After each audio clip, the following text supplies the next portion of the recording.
In this weekly 5, I want to talk about the T-TESS Dimension 2.5, which relates to the monitoring and adjusting of lessons based upon the inputs that you had. And at the very end, I want to talk about a little more formal way of using various bits of data that you have and you collect in your classroom.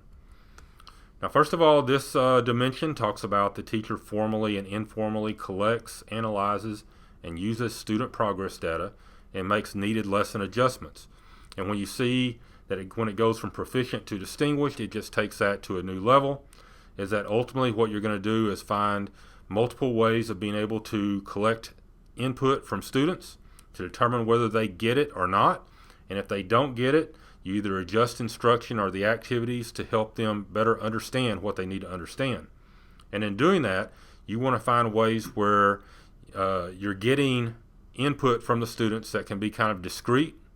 And then sometimes you want more formal ways of trying to collect that information. And so from a teacher's perspective, what we're looking at is good proximity to students. It's going to be very difficult for you to discreetly assess where they are if you're not around them and looking at what they're doing.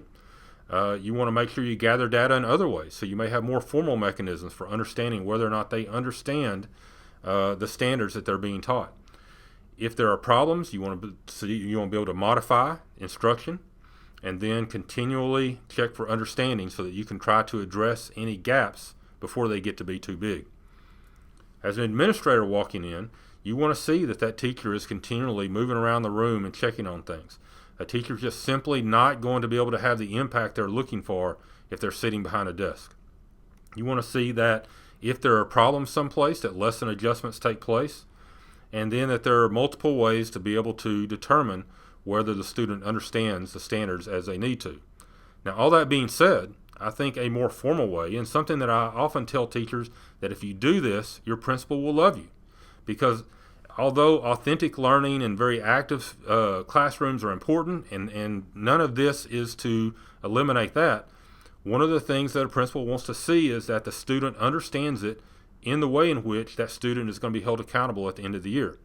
And so that being said, I think that if a teacher created, I guess what you call an elevator talk, is that as a principal walks by, within 1 or 2 minutes, you can tell them the following things, or even have a piece of paper showing them the following things, which is the objectives you taught in the last couple of weeks, how you measured them in the STAR or end of course format, that you have the percentage of students that met standard based upon those, and who the students were that didn't, and then what you were doing to remediate that learning that needed to take place on the part of the students.